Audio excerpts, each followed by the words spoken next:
Welcome, golf fans, pursuers of knowledge and the almighty dollar. This is your golf guru bringing you the 2023 Rocket Mortgage Classic. This is going to be the all-in-one show. As like last week, I'm going to do a preview. Going to go over all my picks. Going to talk about my bets, strategy, all that good stuff.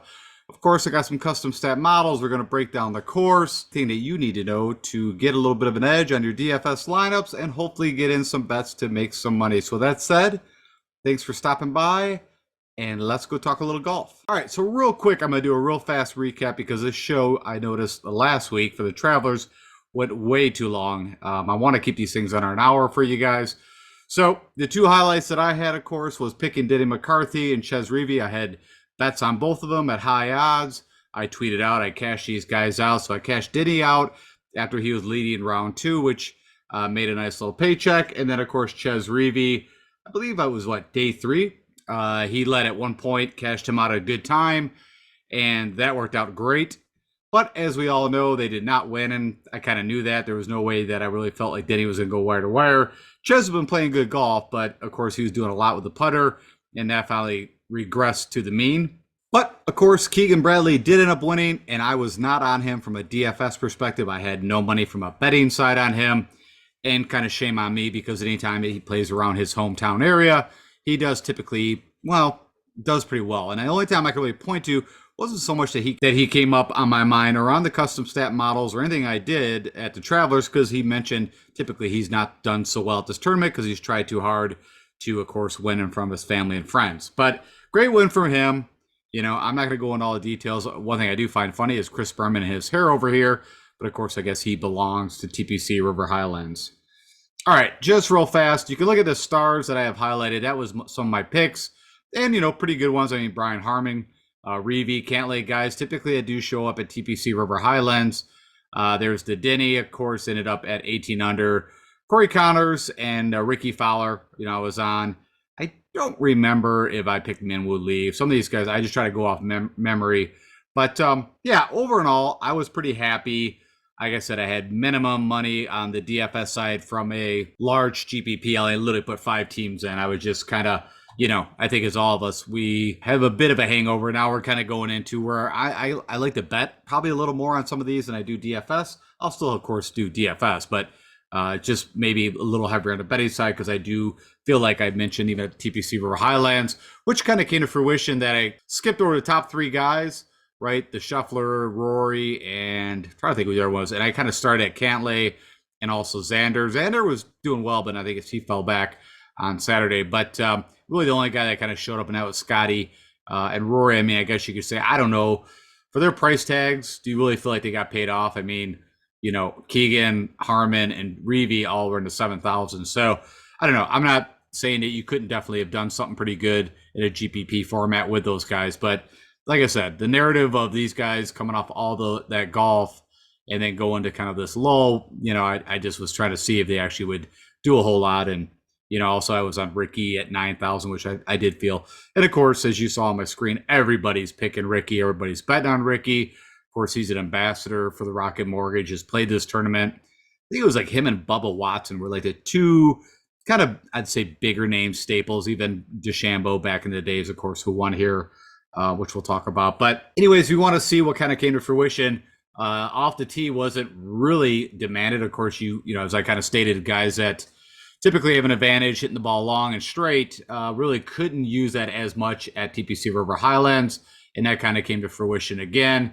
But again, irons were key. And of course, you had to get hot with the putter, which is the same thing that we're going to see that you're going to need at the Rocket Mortgage. All right, that is my recap. I told you I was going to move through that a lot faster than I did last week. So let's shift gears. Of course, they are now heading up to my local area and pegging it in Detroit, Michigan at the Detroit Golf Club for the Rocket Mortgage Classic. I actually, this morning, just came back from that area to go back up north Michigan. And just side note, we are getting quite a bit of rain here. It was a very dry spring. But within the last kind of week, we've just been getting pounded with rain, and and it looks like we're going to have the possibility to kind of have that on and off all week. I haven't actually went and jumped into the weekend radar, but last I saw during the week, we're going to have a bit of rain. So it's going to probably even make this course a little more of a score fest. We'll get into that. But of course, they are playing the Detroit Golf Club. I've played this course, and I've also played the Detroit Country Club. They're both not located too far apart. And this is that combination where they're using, it's a 36-hole private course, and they're using a bit of the north and a bit of the south, which they've done the last, I think since this tournament has been hosted. Of course, this is an old school course. It's, I've always stated you probably played this kind of course if you play any golf, or it's kind of back, forth, back, forth, back, forth. It's kind of tree line. It's very well taken care of, which a lot of the private courses in the Michigan area are that are older school. And it's a Donald Ross, and it was a reno done back in 2019 by Robert Trent Jones. And it is a par 72 at 7,300 yards, a little over 7,300 yards. We're kind of sticking with this kind of bent POA mix. So everywhere at fairways, greens, it's mostly bent with like a dash of POA is the way I look at it. You can't look at it as like a true POA green that you'd see in California. And usually the rough here with this bluegrass, it's not that tough to get out. Now it's kind of interesting because I've mentioned we've had a lot of humidity, a lot of rain here. Will that rough actually get higher because they can't get mowers on it? That's a possibility. Also, could it be a little stickier? So maybe, but these fairways are pretty wide, and I'll talk about that in a second. We are still at a full player field, just like we saw at the Travelers. At 156, cut down to T65 in ties. Of course, that can fluctuate depending on how many guys come in around that area. Historical cut line somewhere between 2 to 4 under.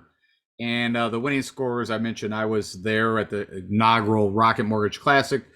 When, of course, Monday qualifier, Nate Lashley won at 25 under, and then you had Doc Redman. I mean, it was really weird. You couldn't play from a DFS perspective or bet on Nate Lashley because of the Monday qualifier. And at that time, we do get updates now on DFS from Draftkings when Monday qualifiers get put in. Then the next year you had Bryson, who shot 23 under. If I remember correctly, I think Matthew Wolf was also in the mix for that. And then you got Cam's not the previous, but 2 years ago, who, if I remember right, had to chip in like on 17 for an eagle to get like in the picture, got in a playoff with Merritt and Neiman. Neiman got bounced off. Joaquin Neiman, who's now on the Live Tour, got bounced out after the first hole, and then I believe it was the next hole he beat Troy Merritt. And of course, last year, which I for some reason forgot to put the score, but Tony Finau won. I believe it was somewhere around 25 under-ish. Again, it's a score fest. That's really all you really need to know out of that information. The greens here are maybe just a hair smaller than the average. I always say average tour size greens are 5,500 square feet.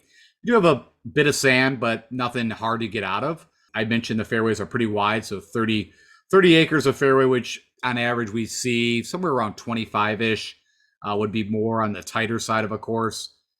You've literally got one little water hazard that's by the green on 14. I believe it's actually in this picture right there. And typically the greens are not super, not crazy fast. I think they typically run around 12. And really, there's no defense. The simplest way I could put it for a course, there is literally no defense for this course, except unless you get some crazy winds and rain or something like that. That would be it. There is some trees, but they're pretty, sparse. And then what I remember noted here is that on the front nine, it seems like the trees are a little more prevalent. And then on the back, it's pretty wide open, and hence where they could do a ton of scoring. And it is the flattest course on the PGA Tour, according to ShotLink. Hence, again, around the green is really not needed. A few simple stroke gain things that you need to look at here, and we're going to go into that. And I think the best representation of it was Taylor Pendrith last year when he came out and had a chance to win this thing, but fell back on Sunday when Tony ended up winning by a few strokes. And I literally just show you this. I mean, there's the water I mentioned on 14. That's about all I need to show you there. And then here's a good, understanding of an overview of the course, but that is as much as you need to see. It is as simplest as it probably gets for these guys. In Michigan, we actually have a lot of courses that would be much tougher. But because Rocket Mortgage headquartered in Detroit, they wanted to keep it local, which I get. And there's a lot of stuff in the area that, restaurants and, events that you can go see. I think a lot of people that live here kind of like, man, there's quite a few different courses you could have selected that would have gave these guys a lot better test of golf. And then to go through the breakdown, real quick, I just checked this. All the yardages are correct. I mean, that's the key thing. And you have a ton of birdie opportunities. You've got even 6 eagle opportunities. And you got a couple of them that these guys, well, 3 of them, which is pretty rare, that they're eagling at least 2% of the time the field is. I mentioned this, I'm trying to think what it was, maybe TPC Craig Ranch, something like that, where it's pretty crazy when you see like almost half of the field are birdieing like 6 of these holes. Nothing at all that's too crazy. Maybe this one par 3, is maybe the challenge. And I look from a showdown perspective, there's no difference if you go off the front or if you take your guys off the front or the back. I don't see, I mean, you can kind of look, there's really no advantage. Where the damage is going to happen on the back is between 13 and 17, but then you've got this number 18.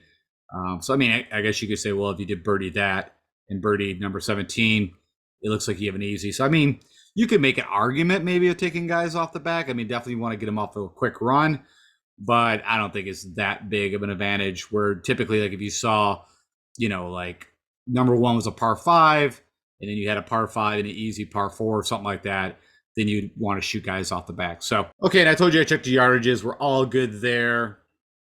There's our buddy Bryson. And really, if you kind of just go through this, you can see there's, as always, there's different ways to get it done here. But now that we have 4 years of stroke gain data and gotten to watch this tournament a ton, typically the guys that rise to the top are the Bombers, the Cam Davises. Joaquin Niemann fits in that picture.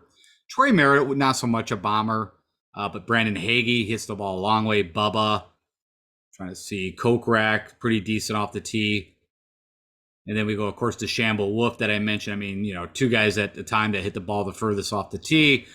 Matthew Wolf, of course, just could not keep it in the actual ballpark for a while, and probably why he jumped over to live. Matt McNeely hits the ball pretty far. Straka, this was the original with Nate Lashley, but I mean, the field was so weak the first year that it was kind of hard to really get a grasp on what was going to shine at this course. But when I watched Nate Lashley, it was he just made everything he looked at and just hit ridiculous irons. And also he hits kind of a low ball flight, kept it in play, which, he's been playing good golf. So, not a bad DFS play. I don't think he'll win this thing again, but thought I'd call that out. And at the time I was like really focused on irons and the putting, but the more I kind of started to dive into this and more, even last year, I think gave the best example of where you could see the guys off the tee really did gain an advantage, who had the distance. Irons are key as always. But you see Cam Young, didn't really do a lot with the irons, but gained off the tee, gained with the putter, maybe chipped a few in. But around the green, these greens they're flat. The only thing that I noticed at this course is that because it's so flat, the greens, which sometimes the PGA guys like a little bit of visual to show them which way it's breaking, that it's really kind of hard to pick up which way the ball will break at the hole. And that's really the only thing. These greens have a little trick to them, with like a Donald Ross design, like I said, but pretty, benign, as in not a ton of slope or undulation on these greens. Now, funny enough, what my player profile doesn't fit exactly. Like JJ Spawn does not fit my player profile, but if you kind of look into his stats, he's just done very well putting here, which is kind of interesting. His only win on the PGA Tour was at the Valero, where that was Bermuda greens. But, is there a crossover there? I don't really think so. Kind of similar as older courses that kind of run back and forth. Some trees, not a whole lot going on there. But Bermuda, typically a harder, firmer kind of fast area. Corey Connors, of course, won there twice. But you can see Troy Merritt over the time, Tony Finau, Chris Kirk, which, you could see how he could get it done here. But again, you got kind of a mix. Scott Stallings is a bomber. Taylor Pendrith is a bomber. Doc Redman, when he came out, it looked like a really good ball striker, and he still has his moments, but just a horrendous putter. You kind of see that second was the best he did.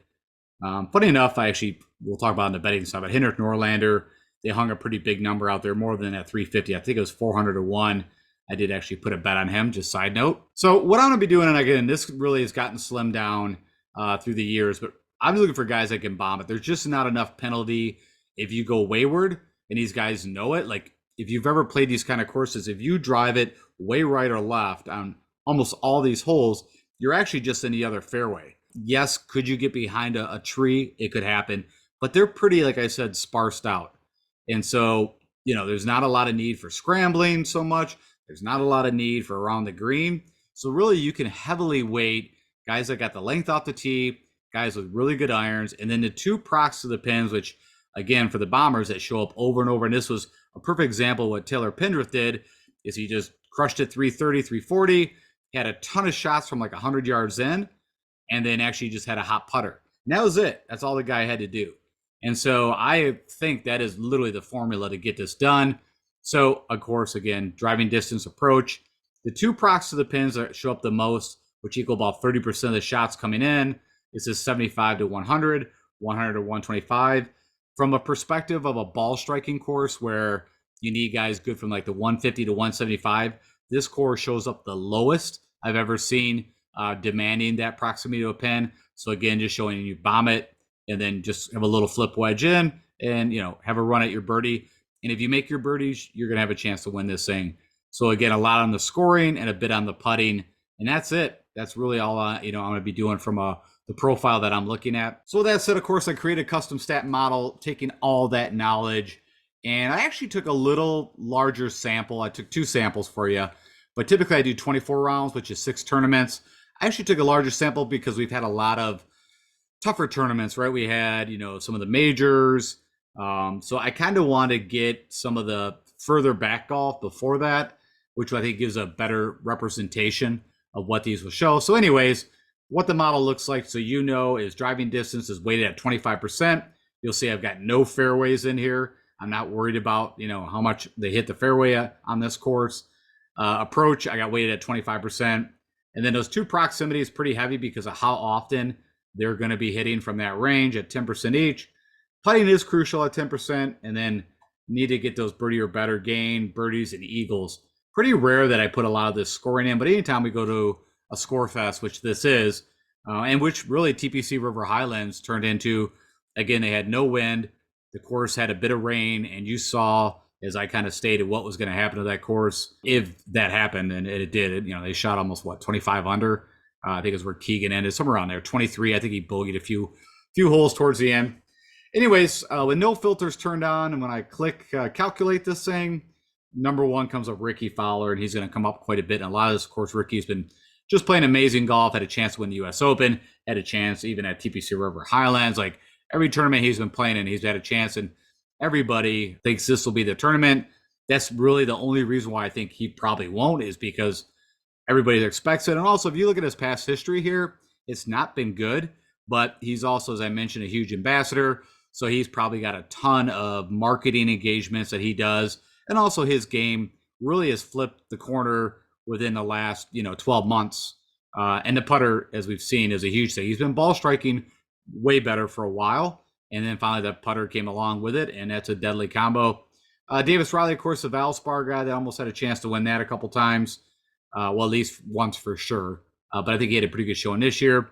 Max Homa was like, I went on that whole rant about the Fortinet kind of comparisons, I thought, where he's won back-to-back for TPC River Highlands.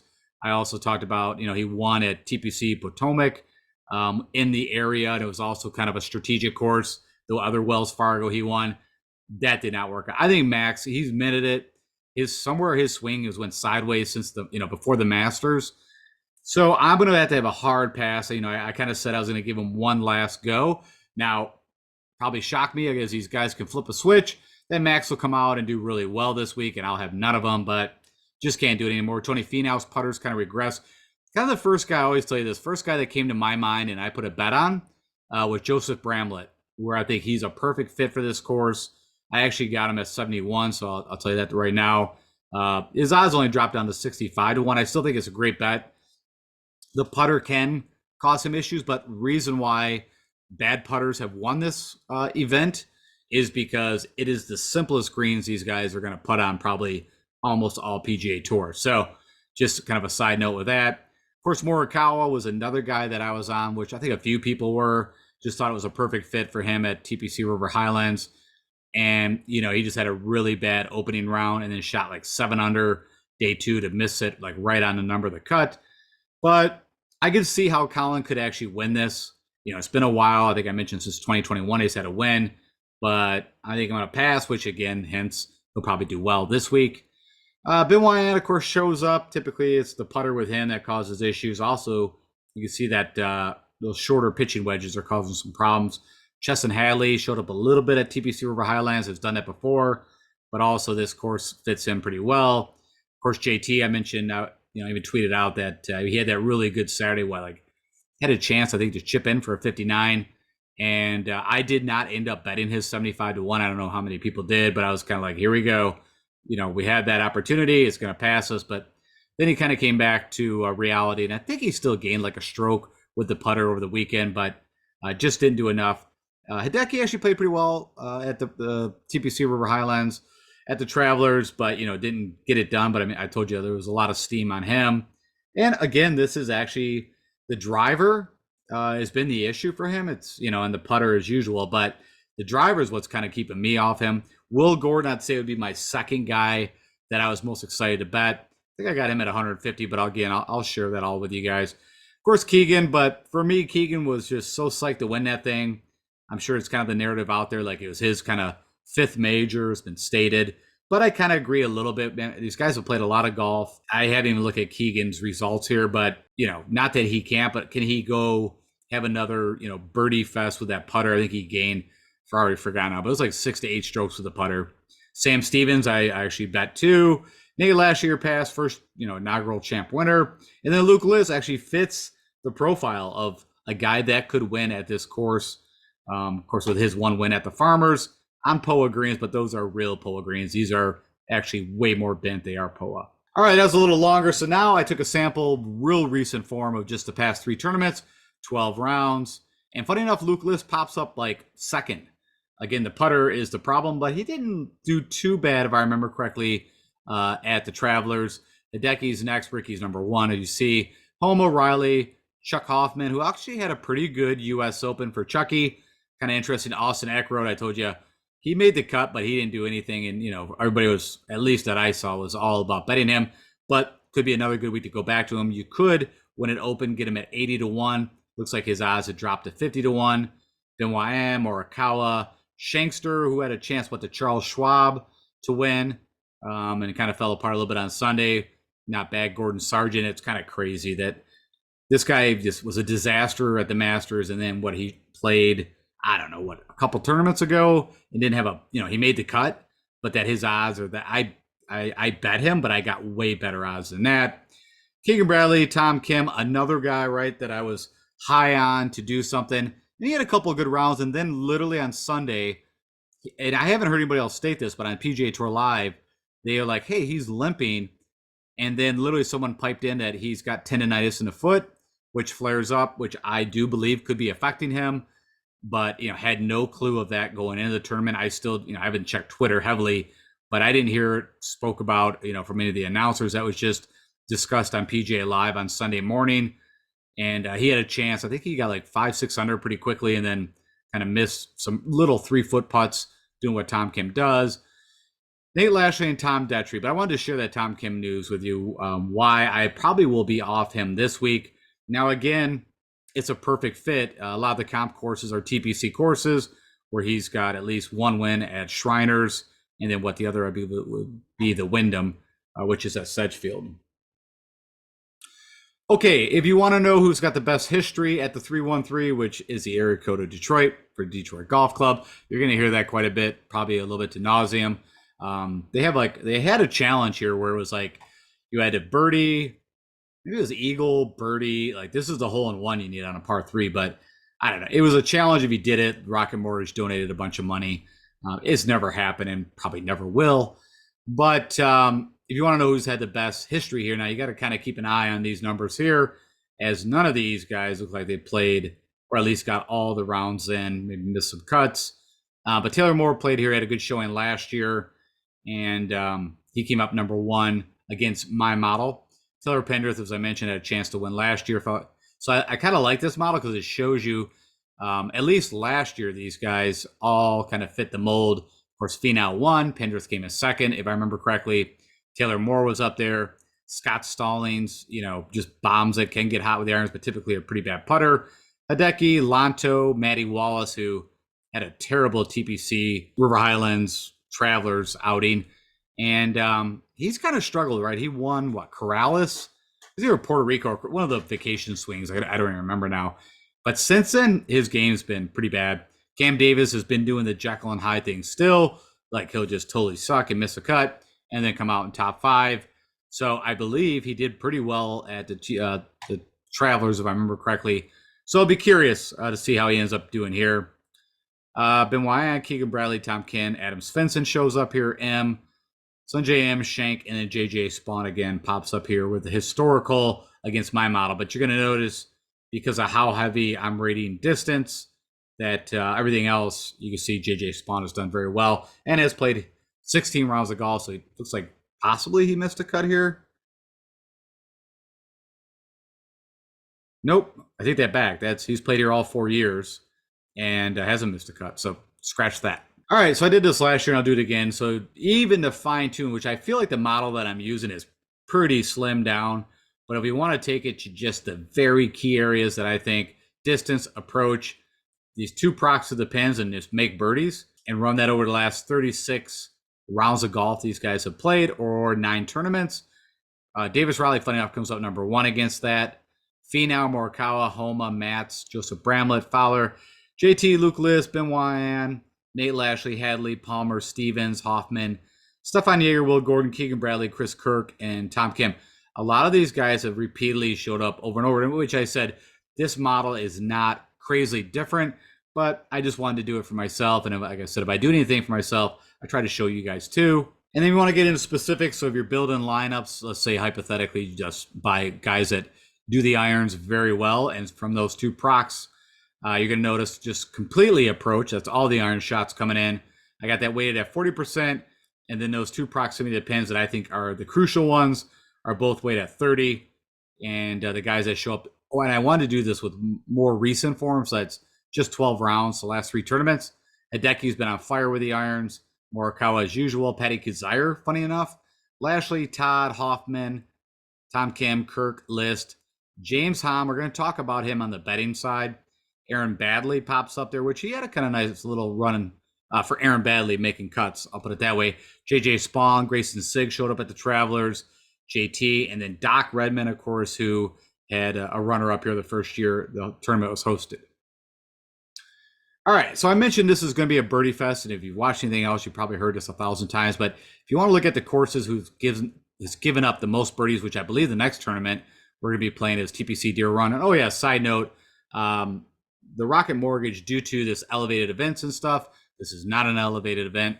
Actually moved like a month ahead of time. Usually this was played later in July, but was moved up about a month. And so Deer Run comes after. And then I believe 3M.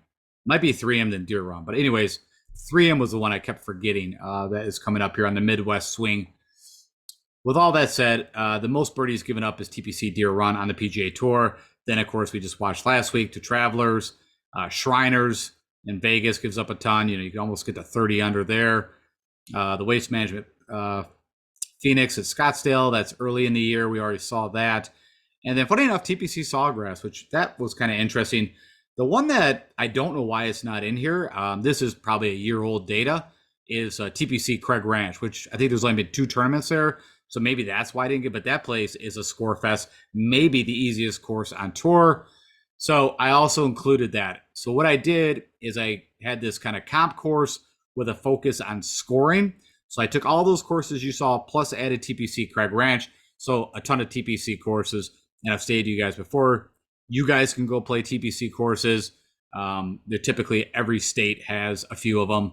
And that's why I always state when they play a TPC, it's set up for the public, but they can make it tough enough to at least hold a PGA Tour event there. But that's why these guys just terrorize TPC courses. From a scoring perspective, this is actually using what I use typically on Showdown to get just an idea of who's scoring well.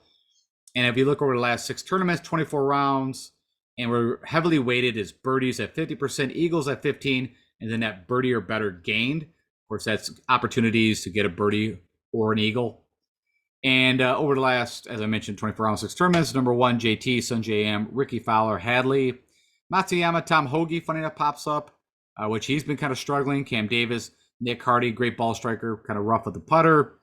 Adam Hadwin, which I did not even know he was in the field. Brandon Wu fits really Nick Hardy. These guys are almost identical to me. Both great ball strikers, just horrific typically with the putter. Vincent Norman, Austin Eckrow, Keegan Bradley, Carson Young, who's been playing some good golf, and I've stated multiple times, in a scoring fest, this guy could do something.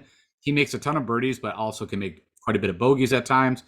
Bo Hosler, which I don't even know, he must have missed a cut, but was someone I was kind of interested in at the Travelers. And then, of course, Tom Kim. From a scoring perspective on those courses that I mentioned. And then, of course, I gave you, ran my model against those courses too for you. Also kind of validates this model to see, what is it looking like. JT, Scott Stallings, Vincent Norman, Keegan Bradley, Homa, Hadwin, Fowler, M, Finau, Hadley, List, Davis. So you got a couple past champions here. Hoagie, Matsuyama. Michael Glickich is kind of funny. Of course, Canadian. His game kind of fits this course. I did not bet him, but man, did I look at him. I think you get him 1,000-1 at first, because what he typically does is he can't hit the ball very long. He had a little bit of stint where he kind of showed up for a little bit, but he's fallen off pretty hard. But I just thought it was interesting. He's got distance. It's showing up here that he's got these, on these courses has done these things very well. So just a total side note, if you want to take a really big flyer, put a buck on him, and you, like I said, you might be able to find him 1,000-1. I thought about it. I did not pull the trigger. But anyways, just side note. And then Morikawa pops up. Again, looking at those comp courses, I mentioned a ton of TPC courses. All right, and also mentioned it's going to be a putting contest. And so I thought I'd put this up there for you guys if you're interested. These are the stats that I think are going to be crucial. So I weighted putting at 30, 5 to 10. If you make, you're going to need to make a bunch of these 5 to 10 footers. 10 to 15, you're going to make some of those. And then hopefully, throw a couple of these in. And if you're curious who's been doing well, and this is on bent greens only, Justin Lauer, which that came up last week, which he actually, funny enough, lost quite a few strokes at the Travelers on bent greens. So figure that out. But before that, he was just making a ton with the putter on bent greens. Harris English, which he has done and won on bent greens. Justin Hadley shows up. Homa, nope. Seabass just can't score enough. Brennan Todd, Justin Suh. CT Pan, I think I might have picked him too last week, and he had a disastrous.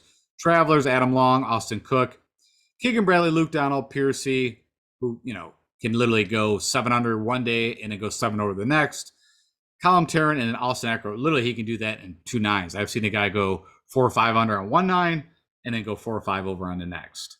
But that's Scott Piercy. All right, this is my betting card, and I know it's ridiculous, but hear me out. So I mentioned I've got this new kind of thing that I'm doing on these tournaments that I think there's the ability for a long shot to hit. And so I'm betting a lot of these really high odds early on, as I did with Reeve and Denny McCarthy. I had some others, and then just keeping an eye on them. And if some of these guys get up there and I don't think they can actually win the tournament, yeah, I'm cashing them out. So I'm talking like $5 bets, $10 bets on these high odds. And it worked out. I tweeted out, I think it was almost about $1,800 with a $60 investment that I did last week. Now, I'm not going to say this is going to happen again. It could easily, where Ricky Fowler gets out and gets ahead of the field after day 2 by 6 strokes. This is not going to happen. Forget about it. But again, I'm not telling you to go out and put a lot. Now, some of these guys I feel like can win the tournament. Some of these guys, any of these guys I think could lead after day 2. And so also PointsBet, where I kind of split my betting between DraftKings and PointsBet. PointsBet is where usually if you get them really early on the higher guys, they give you pretty ridiculous odds. To the point that, where's Hahn? It was James Hahn. There he is. All right, so PointsBet had James Hahn at 500-1. If you know anything about James Hahn, he's actually a really good ball striker, but really bad around the greens and can get hot with the putter, but typically is a terrible putter. But everything else, the last time he had a chance to win the Waste Management, which shows you, I think he actually lives in that area. I think he's in Arizona. He's either in Vegas or Arizona. But either here or there, I literally put the bet. I was putting $10 on it, and PointsBet would not allow me. They only let me put $5 on it. And then right after that, they dropped his odds down to like 350. They dropped to 150 points, which is just crazy that they got that worried that I was going to put $10 on it. But that literally happened. So there you go. I like James Hahn. I'm going to go through these. Trey Mullinax, I think he does have a chance to win.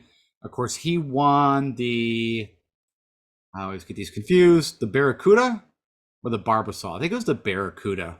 But he did win like one of those alternative tournaments. not too long ago, but fits the mold exactly of the guys that I'm looking for. Matthias Schmidt just bombs the ball. I mean, that's literally it. So, but again, and I think I got him like 400 to 1. A lot of these I got better odds. This is Draftkings that came up, today. But of course, I got early bets in on points bet. Will Gordon, I like him. I think he's got a chance when we've been kind of riding him. Same thing. Of course, Eckroat, you could get 80 to 1 when it opened. Gordon Sargent, I think I got him at like 125 or 150. Like, there's no way I would bet that guy at 70 to 1. But he does fit the mold that I'm looking for. James Hahn, I already talked about. Bramlett, I told you was my first bet. I got him at 70 to 1, I believe. So just a hair better. Andrew Novak is doing a lot of things really good. And, he's not the longest, so he doesn't fit exactly. But a lot of these young guys, Sam Stevens, again, I think it was around 90 to 1. Cam Champ, I mean, he actually not led, I think he was in second place either after day 1 or day 2 last year. So again, what shows you that guys that have just a couple little skill sets, I mean, you need to putt. But man, if you hit the ball a long way here and get it in play, even if you're a little out of play, you can score on this course. Kevin Tway, I think he was at 400 to 1. I think, also kind of showed up for a bit at the Travelers. Vincent Norman, Trevor Cohn, you can get him at like 800 to 1. Guy just, rookie guy just kind of bombs it. Duffner was at 1,000 to 1. And literally, this was a play. Duffner, I mean, he's not the longest guy, but he's a really good iron player. And he has been putting a little better. Of course, we know Taylor Pendrith. I got him at 90 to 1. Brent Grant, same thing. Fits in this kind of bomber. Carson Young, we talked about, just can make a ton of putts. He was at 150 to 1, I think, when I bet him. Kevin Roy, same thing. Fits kind of the Brent Grant. I've talked about those guys quite a bit. Ryan Gerard, we saw him Monday qualify at the Honda. Almost had a chance to win. Ken Low. And Akshay Bhatia, this is a guy that we're all kind of waiting just to have a hot day. I mean, right now, the only time we've seen him putt well is on slow past Palom. But the guy's a great ball striker, great talent, and I got him at 150 to 1. Kyle Westmoreland, again, you can see he just fits as a bomber. Brandon Matthews. I always think it's funny. I always say, Rory's the longest guy on tour. No, this guy is the longest guy on tour off the tee. Now, if you're taking in hitting fairways, then Rory probably fits. But this guy, literally, it's just ridiculous. But that's literally his only skill set. And then Henrik Norland, I think I got at 500 to 1, which he has showed up at this event before. I'd say, kind of fits into it, would actually have a chance to win this thing. You can see he's not the longest, but he just does a lot of the other things really well. So I know it's a ridiculous betting card. There's really two ways you can go at this, as you guys know. You could put a bunch of money on Ricky, pick a couple of guys that you really feel good about. Or, like I said, I always kind of bet for the higher odds with the opportunities for the cash outs. I keep an eye on things. And when I see that, they're offering the right amount of price for where I think it is now, if it's somebody that I think can actually win the tournament, like a Bramlett, like maybe a Will Gordon, even Molinex, I feel pretty good about. Like, there's some of these guys I see, there's a good shot that they could win this thing. But most of these guys, I'm looking for a cash out. Even if it's double my money, but really I'm looking to make, a bit more than that. Because what it is they've got, a $5,000-$6,000 exposure if the guy does win. So they're like, okay, we'll give you $500 to get out of here. All right, I'll take it because I know ultimately they're not going to keep it going for 4 days. All right, well, I said that is the preview show. Now we'll go jump over into Fantasy National. Okay, I've hopped over into Fantasy National, and as always, if you are putting any kind of money on DFS or betting and want to do deeper analytics, I highly recommend this tool. Give it a shot. You can do a 1-month trial to give it a whirl. All right. With that said, as always, we're going to be looking at DraftKings pricing, but you can use these picks in FanDuel or wherever else you like to do DFS golf. And to kind of quickly show what I'm showing here or discuss, I'll be looking at the last 24 rounds of golf, past 6 tournaments. I've got no filters turned on over here on the left side. I've already done some pre-work on the guys that I'm interested in. And you're going to notice here that I've got 28 guys that I've identified that I'm interested in playing in a large GPP. That'd be the $200,000 first place prize game on DraftKings. You're going to notice here I've got a mini model. I'll show you the weightings right now. So driving distance 25, approach 25, putting 25, and then these two proximities that I mentioned at 12 each, 75 to 100, 100 to 125. That's the mini model right there. And then, of course, over the last 24 rounds, you can see how many birdies they've been making. on average. And of course, we want to see a bunch of green here. And you can also see on the right the recent results, how they placed in the last 5 tournaments they played in. And then, of course, tournament history, how they done here in the past. Okay, you're going to notice, funny enough, out of the guys that are in the 10,000 range, I'm not real super excited to play quite a few of these guys. And a lot of my guys actually fall like in the 7,000 and 6,000 range, which I don't feel super comfortable with. I guess I'll have kind of a unique lineup that I'll be putting together. Now, maybe I come and decide that I'm going to take a shot on Colin. I looked at Max. I told you guys, I've been burned quite a few times here recently with Max. His last good show would be at the Charles Schwab. A lot of it's, the driver, as I mentioned, has been going quite a bit wayward. And I'm kind of getting a little pass. So let's start with Tony, and then we'll work our way down. You can see the model is not loving Tony. I mean, a lot of it's done with the putting. He's also not been doing very well with the wedges, making a lot of birdies. And we all know Tony can flip the putter, which he did when he won here last year, and then won the 3M Open before that. So went back to back. And then, kind of had, we'll take a look at Tony real quick. Let's just see. We all know he's got some gas in the tank. I mean, bent is his best putting surface, so you can make an argument for that. You can see the putter is what's really been hurting him over the last, 5 tournaments. Last time he gained when he won and beat Rahm out on Paspalum and gained almost 5 strokes with the putter and did everything else very well. Driver's been, a little wayward here or there. Still got distance, as I mentioned, and some to spare. And if we go look, when he went on this kind of run, he won the 3M Open. He won the Rocket, and then he went at a good FedEx Cup, and then came out in the fall and won the Houston Open also. So a lot of wins there he had pretty early. And then, of course, as I mentioned, the Mexico Open. So we know it can turn. It's just lately the putter has not been his friend. And so I will go ahead and pass on Tony. Morikawa, this is a difficult one. You can kind of see at a withdrawal at the Memorial. I mentioned that he was stretching. We're doing some kind of exercise. I believe that was Sunday morning, because he was actually in a position to contend on Sunday morning. I think it was like 4 under, 5 under, something like that. And then had to withdraw due to the back spasms. But came out, had a good show at the U.S. Open, and then, of course, missed a cut on the number. So also I might plug in Colin, but again, the putter has just been horrific. And out of this field, which is not loaded with a bunch of great putters, he still ranks 111th. And you can see Tony 126. So I will go to Ricky, which is he's going to be super chalky, but everything is stating, which I always get nervous, but he's been in great form. Like I mentioned, he's not had the greatest history here, but his game wasn't where it was at. Best showing was in 2020. He missed a cut last year, but we all seen he is on the precipice of actually getting his victory since was it the Waste Management or the Players? I'm trying to remember his last win, and it's been a while, so I guess we can go take a look. Somewhere around, it was Waste Management back in January of 2019.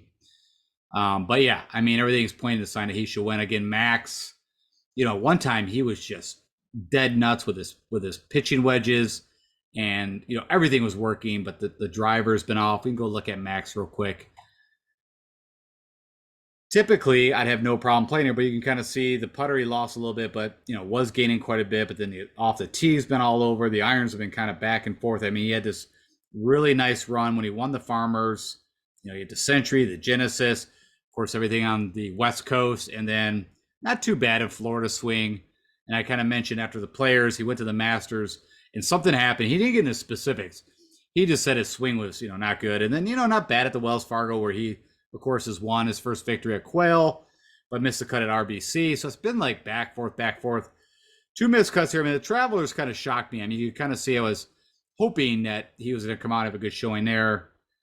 But I guess if I was going to make a call and go with one more expensive guy, I'm going to probably play Max. Probably want to punch myself in the face, but I can't just play, Ricky and then a bunch of, like lower guys. And I'm not excited. I'm not being, I'm not trying to even be different. I'm just not super excited on a lot of these guys.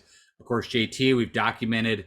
Yes, he had a great Saturday, almost shot a 59, but that was, I feel like, maybe it's 2 rounds of golf he had.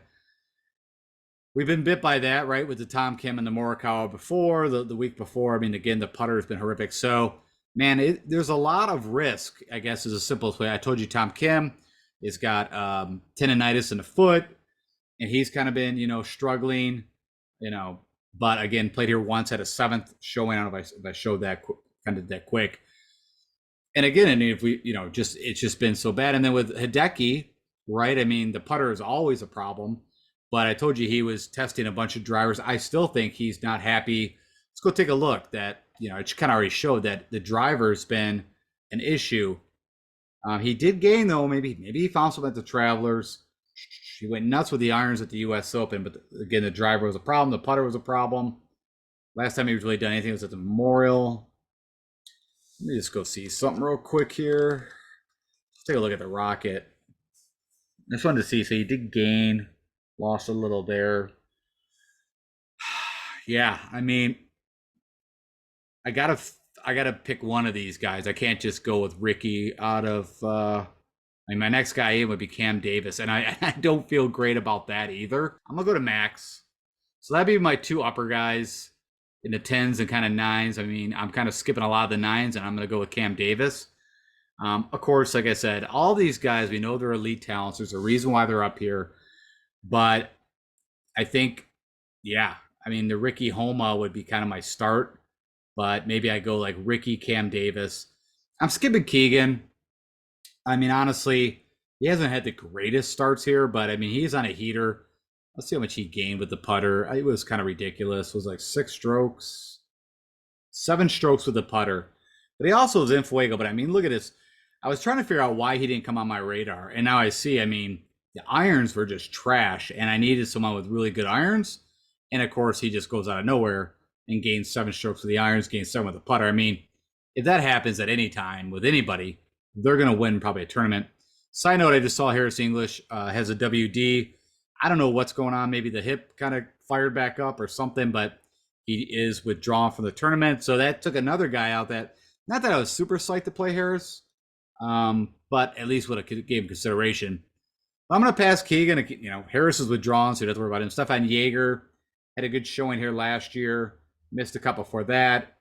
The guy on certain courses can get super hot. I mean, the last good showing was the Byron Nelson, but even that wasn't a 10th. And he actually had to get a chance to win it. And I just watched him on Sunday, just miss, 3-footers after 3-footers. So again, we're back to like a horrific putter.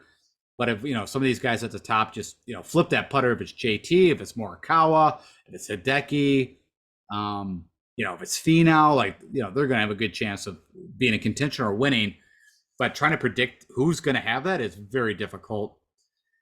Brian Harman actually, wouldn't be a terrible play.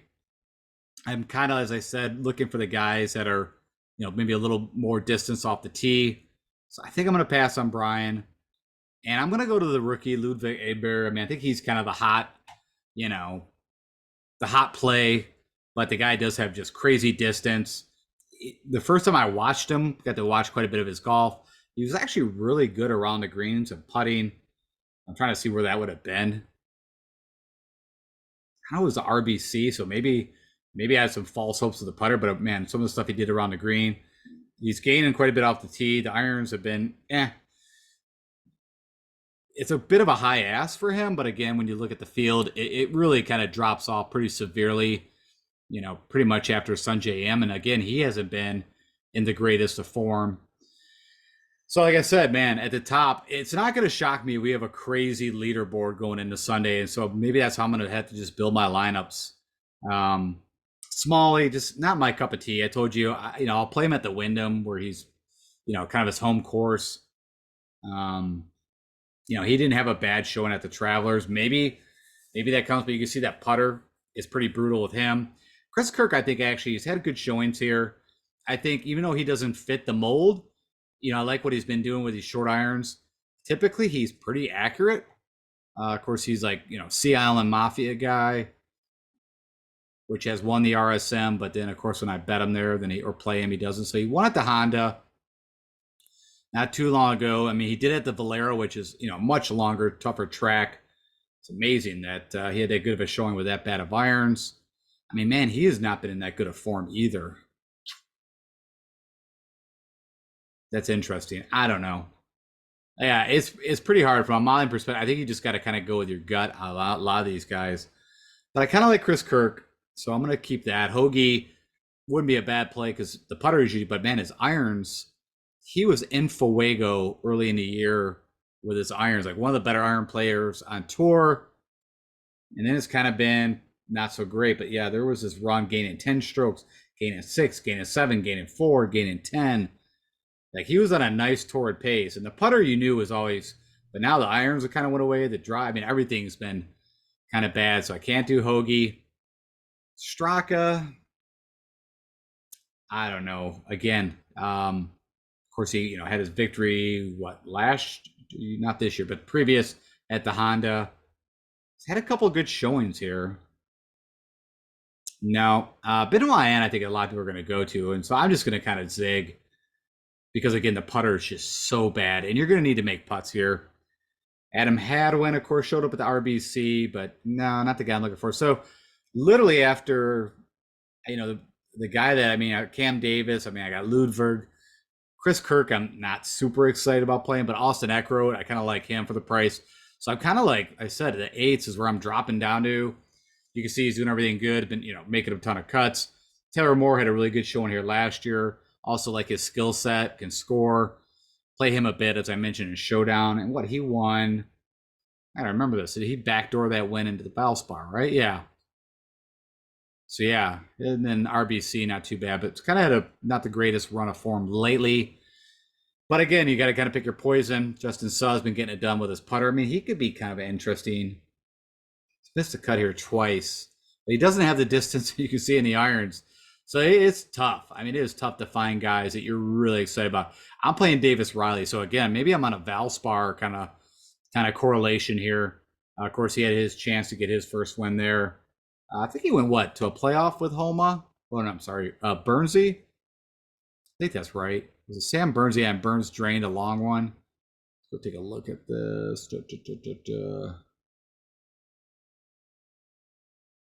Yeah, back. It's been a while now. 2022.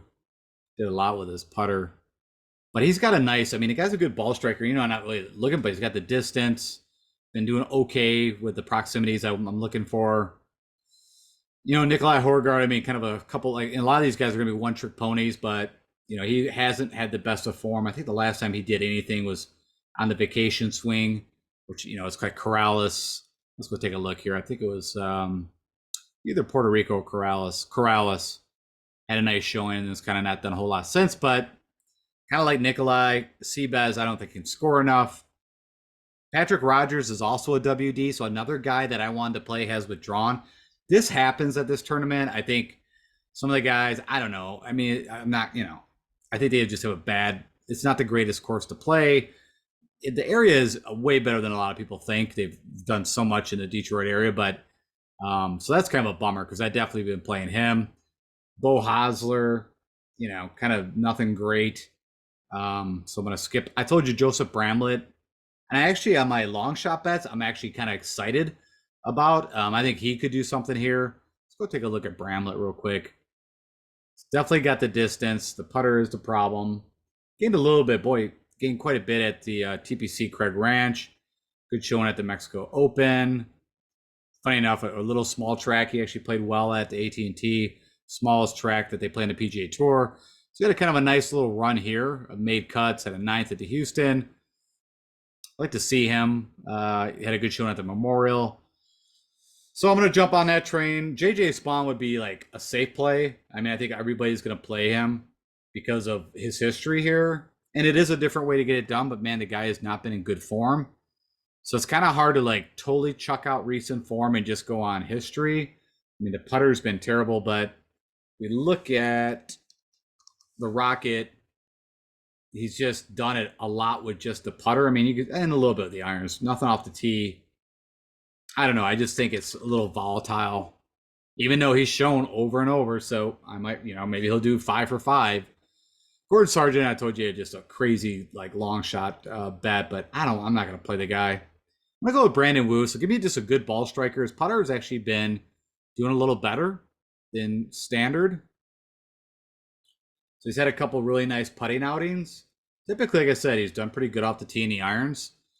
So I like Brandon Wu. Mark Hubbard, he has some nice showings. He had a 12th and a couple missed cuts here. He doesn't have the distance. He's been one of the better iron players, though, so might be interesting to plug him in.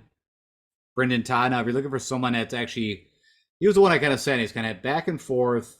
Hasn't had the greatest history here, but he doesn't have the distance. But man, you can see over the last 6 tournaments, he's doing everything else from the modeling side that I'm looking for. So it could be kind of interesting. Taylor Pendrith, I feel like a lot of people are going to go back to him. I think that was kind of a little bit luck, but I mean, again, he's a lot based off what he did is how I think a lot of these guys could get it done around here. Thomas Detry, I've got some interest in. You see, hasn't been super exciting. Can't usually score enough. See where I get down. Sam Stevens, now you can see he hasn't been doing the birdies as well, but I just kind of like that guy's game. I played him quite a bit. He's got the distance. Not terrible in the other areas, but the birdies, you say, also cannot score enough here, but I kind of just like his game. Of course, I think Nate Lashley is going to be a little, he's had good form. I think he's going to be a little chalky. I'm going to go to Nick Hardy, which I think fits the Brandon Wu model. Good ball striker, right? Got his, first victory on a team event with Davis Riley. Only played here once and missed the cut. But I'm going to go to him. I know a lot of these aren't, I don't know if Lee Hodges, I feel like he's might be the, I don't remember. I thought maybe he could be a WD. He's not going back to Ches. That worked once. Garrick Higo, funny enough, it's kind of interesting to me that he's kind of got the skill set. What he was actually putting decent, and then it feels like it just went totally south. So kind of back forth. Off the tee, still game. But wow, the irons have just been brutal. Kind of the last time. So Sanderson Farms, he had a third. Kind of had an okay spring, and then it's been pretty bad since. I don't know, but he has a little bit of the formula. Neesmith, typically the model always loves. I don't think I'm jumping on that. Palmer has some decent showings. I'm kind of just skipping through because a lot of these guys I'm not super excited about. SH Kim, I like him. I think where I'm putting him is more of a tighter course.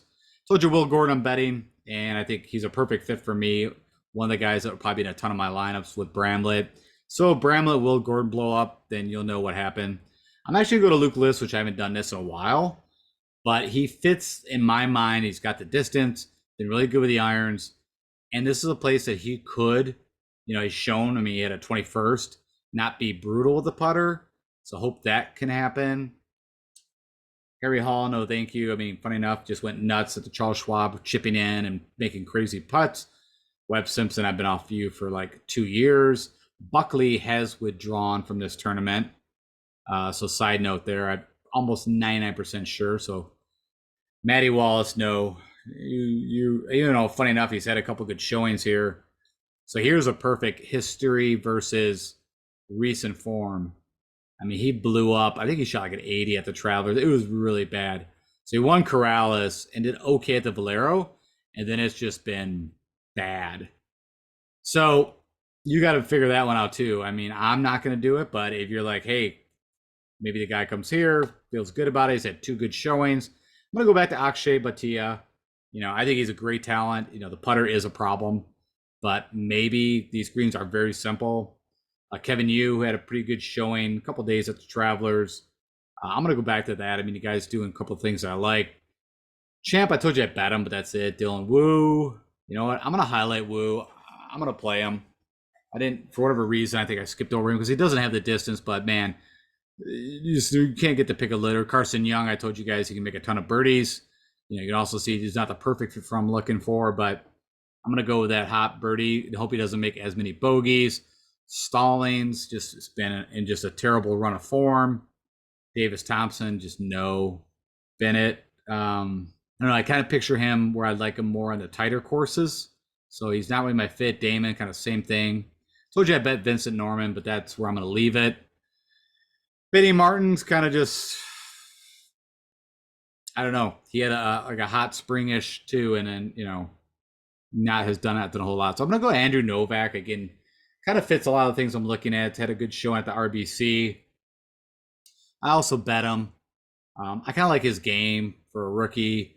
Colin Taryn, again, elite distance, kind of hodgepodge of finishes, but did have a T20. I think his game's skill set fits for me. The Hofster, I'm going to play him. He had a 10th year last year.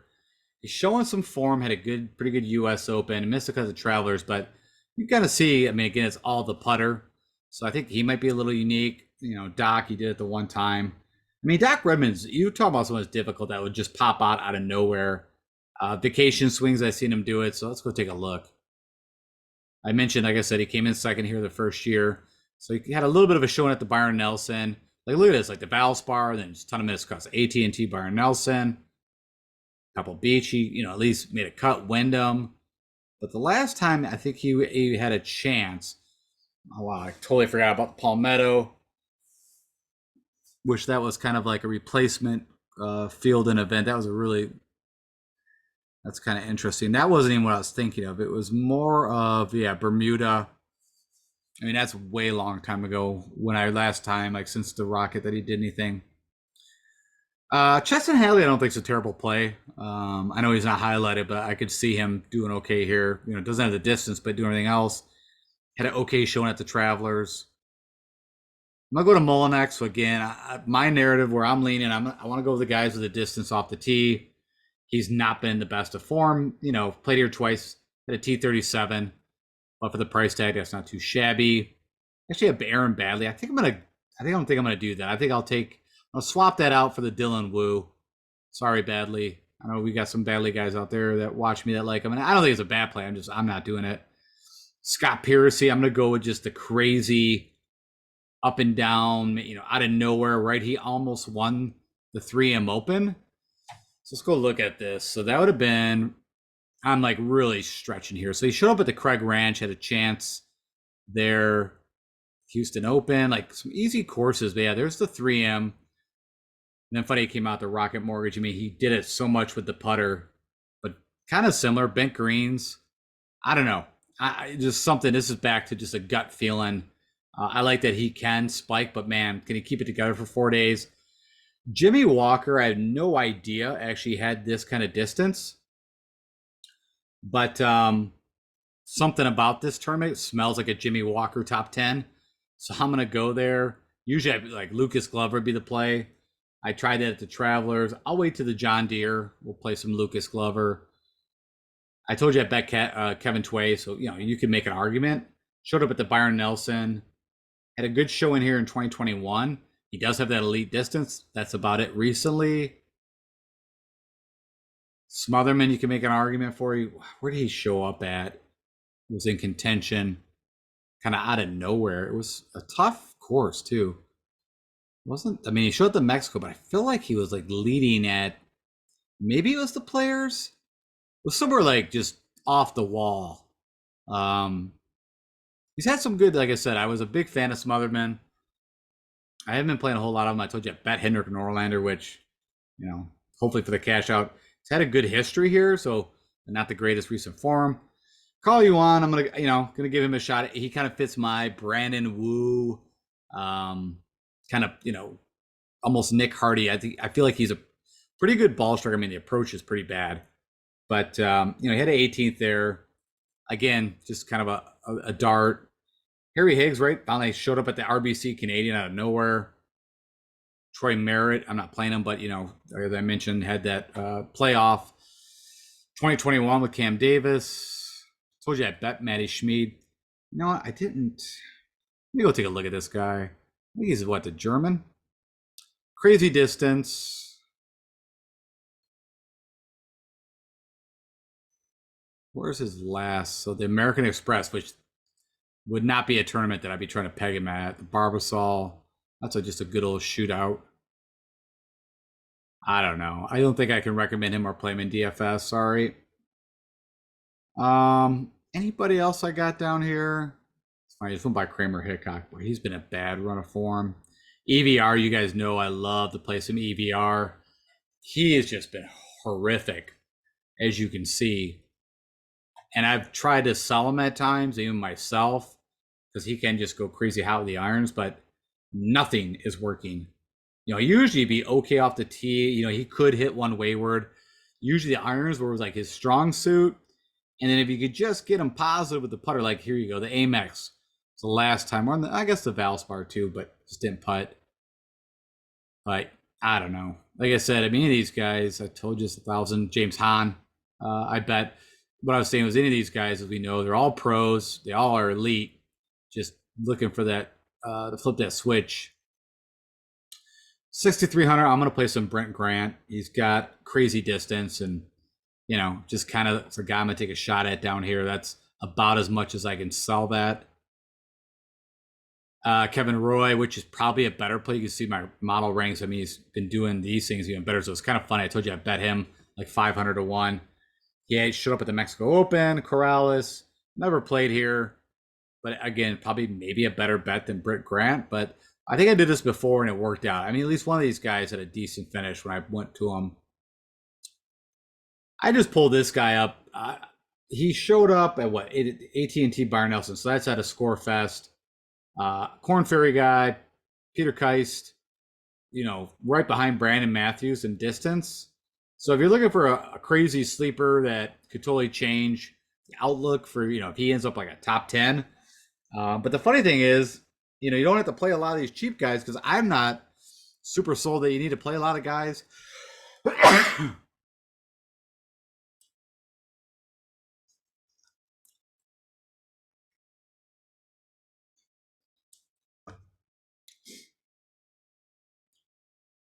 I'm not super sold that you have to play a lot of the guys at the top. So, I'm just saying if you really are going to get crazy and put like 3 guys together up top, then, maybe this is a guy that you could take a shot at. Another Corn Ferry guy, maybe, I don't know if this is due to the withdrawal, but, again, don't go off this because literally these are all Corn Ferry events. I think that's it, guys. Let me summarize what I'm going with. Like I said, I know you probably hear in my voice that I would tell you I'm not super excited about what is going on here from a perspective, but I guess this goes back to is I'm more excited about the betting side than I am probably the DFS side because I don't have that great assurance of, hey, I'm really confident about the lineups that I'll probably be putting together.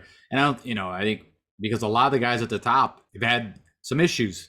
So with that said, who I will be playing, but again, I don't know how much DFS I'll do, at least from the large GPP. I'm going to go ahead. I'm going to play some Ricky Fowler. I guess I'm going to go back to Homa one more time. Probably going to regret that decision.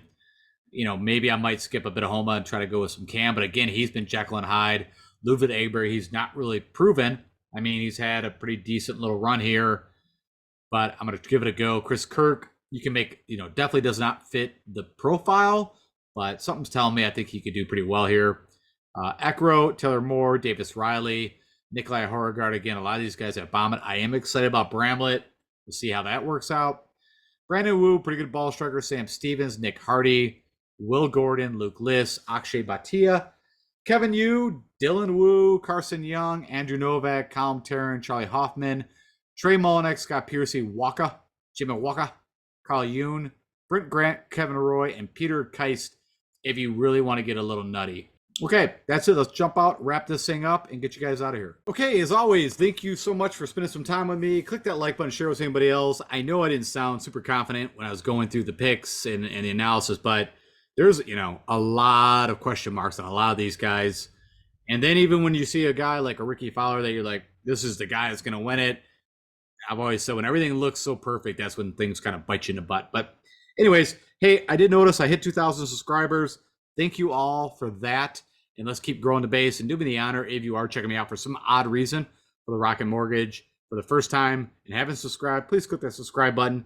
And if you'd like to follow me on Twitter, as I mentioned, I always keep an eye on withdrawals and all the information we need, and I pass it along to you. And of course, anything humorous that I see during the tournament, I also will throw that out there for you. Enjoy the golf. I know we got a few of these, the Deer and also 3M that, we're been kind of spoiled with the majors and elevated events, but hey, it's golf, it's fun. Enjoy the weekend, and I'll catch up with you guys on Monday. Take care.